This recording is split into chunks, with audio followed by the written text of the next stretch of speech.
Okay everyone, we're making a lemon garlic butter pasta with California green olives. It's amazing. Are you ready for this? Let's get going. First thing we're gonna do is we're gonna melt that butter. Oh, and here's a little tip on storing butter. So butter will stay fresh in the fridge for about 3 months, but you can actually keep it for much longer. If you put it in the freezer, it'll last up to a year.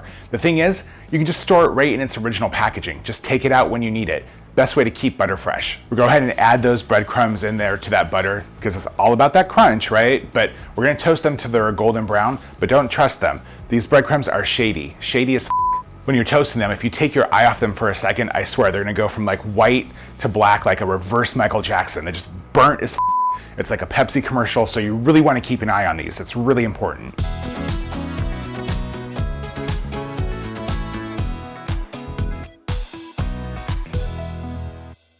Once the breadcrumbs are nice and golden brown, we're gonna remove them from the pan, add in the remaining butter, and now melt that.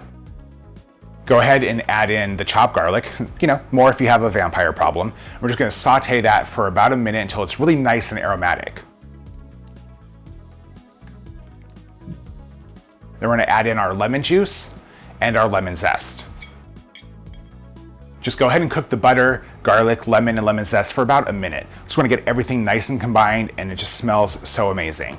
Here's the thing, how to store lemons. So lemons look great on a bowl on the counter, beautiful, but they don't last as long that way. Put them in the fridge and they can actually last up to 4 times longer. So store them in the fridge. Add in some sliced California green olives, and we're just gonna cook that for another couple of minutes just to get everything nice and warm and combined together. So now I'm gonna add my pasta. I have a ½ pound of the pappardelle pasta that I've cooked per the package instructions. I'm just gonna toss that in with this butter and green olive mixture and just toss it until everything is completely coated in that butter sauce.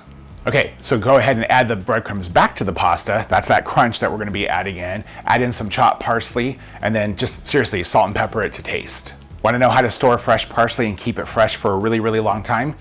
Store it just like cut flowers. Like the cut flowers I never get. Just store it like cut flowers, it'll last a lot longer in the fridge. This recipe is hearty, bright, but also warm and comforting. I hope you'll really, really enjoy it. If you like this video, hey, give me a thumbs up. If there's something that you wanna see, drop a comment down below. And if you like to cook like I do, I release new videos every single week, so please subscribe.